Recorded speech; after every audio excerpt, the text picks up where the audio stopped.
Raha resaka fofona ny zavatra rehetra dia samy manana ny fofony. Ny ohatra hoe raha trondro hafa ny fofony tilapia, hafa ny fofony karpa, fa hanitra ho azy ny fofony fa tsy maharatsy azy akory. Dia manana ny fofony manokana ny osy raha ampitahaina amin'ny ondry, raha ampitahaina amin'ny omby.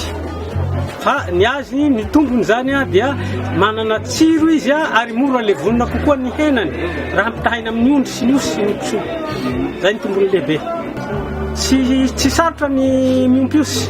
Raha ny atsimo tokoa moa toerana natokana ho azy satria i androy dia mipetraka eo akaikin'ny tropique du Capricorne ka ny osy no atao hoe caprin dia mipetraka tsara amin'ny tropika tena eo amin'ny tany izy, mora be satria mahazaka tsy misotro rano ao anatin'ny 4 andro izy ary mihinana ny ravina zay tsy hohanin'ny biby hafa, ataontsika hoe ruminant hafa zany zay ny tombony amin'ny fiompina osy.